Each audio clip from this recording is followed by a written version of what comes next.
রাজ্য সরকার পরিবর্তন হলেও মানুষের জীবনযাত্রার মানের পরিবর্তন হয়নি, এমনই অভিমত বিভিন্ন এলাকার জনজাতিদের।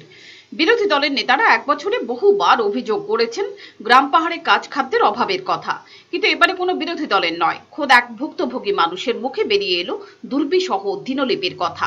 এবারে প্রত্যন্ত গন্ডাছড়া বা রুশিয়াবাড়ি নয়, অমরপুরের জনজাতি এলাকায় এই ছবি ধরা পড়ল। গামাকু বাড়ির জনজাতিদের অভিমত, এক বছর আগে রাজ্যের সরকার ঠিকই পরিবর্তন হয়েছে, কিন্তু জীবনযাত্রার মানের কোনো উন্নয়ন ঘটেনি। নেই ঠিকমতো কাজ খাদ্য, ফলে ব্যবসায় মন্দা। কি বলছেন জনজাতিরা, শুনুন।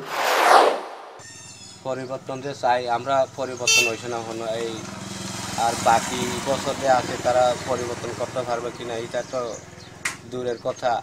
এখন বর্তমানে পরিবর্তন আমরা পাইছি না। এটা তো আমরা তো অনেক চিন্তা করে বুদ্ধি তৈব। এলাকার কি লাভ হয়েছে? এলাকার কিতা লাভ হয়েছে, কিছু কাজকর্মই না, কাজ করাইছেও না, কিছু দিছেও না, কোন আর কিছু দেওয়া যায় না। রাস্তা ঠিক মতো করাইছে না, কিছু না। সরকার উন্নয়ন দেখাইছে না, কেমনি দিব কেউছে, আমি দিতাম না এই সরকার।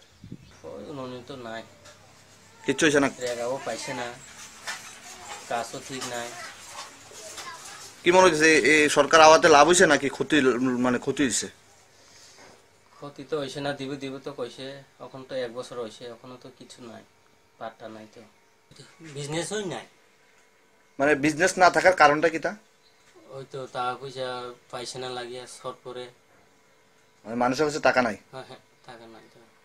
এলাকার কিচ্ছুই লাভ হয়েছে না,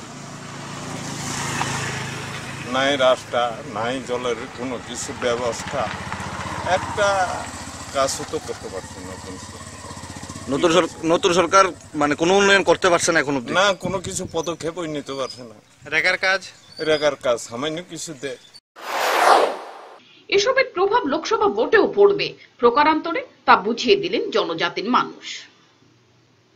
ব্যুরো রিপোর্ট, চ্যানেল দিন রাত।